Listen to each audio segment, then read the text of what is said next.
আসসালামু আলাইকুম। আমি দুটো কথা বলার জন্য আপনাদের সামনে হাজির হয়েছি। এটা আমার ব্যক্তিগত প্রশ্ন। বিএনপির ভারপ্রাপ্ত চেয়ারম্যান তারেক রহমান এখন চেয়ারম্যানই বলতে পারেন সরাসরি, যেহেতু তার আম্মা মারা গেছেন। 3 বারের প্রধানমন্ত্রী বেগম খালেদা জিয়া, তিনি কয়েকদিন হলো মারা গিয়েছেন।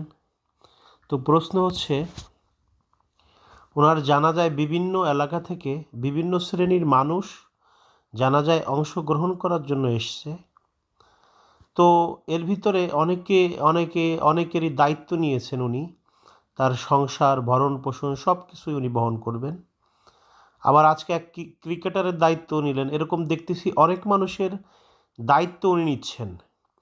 কিন্তু কথা হচ্ছে, সেটা নিতেই পারেন ওনার যদি যোগ্যতা থাকে, ওনার যদি অর্থ থাকে। কিন্তু উনি ওনার নির্বাচনী হলফনামায় উনি যেটা উল্লেখ করেছেন যে ওনার যে ইনকাম, তাতে তো এতগুলো পরিবার, এতগুলো লোক চালানোর মতো সেই অর্থ ওনার নাই। তাহলে উনি কোত্থেকে এই এত টাকা পাবেন আর এগুলো পরিবারকে উনি সাহায্য করবেন? আমার এটা বোধগম্য হয় না। উনি কি অন্যের সাহায্য নিয়ে চালাবেন? তাহলে তো দায়িত্ব নেওয়া হলো না। দায়িত্ব অন্য লোকে যদি সাহায্য করে, তাহলে সেটা তো দায়িত্ব নেওয়া হলো না। তাহলে তো একটা সংস্থার কাছে দিয়ে দিলে হয়ে যেত, যেটা ওনার গঠিত সংস্থা, অনেকে এখানে দান করবেন।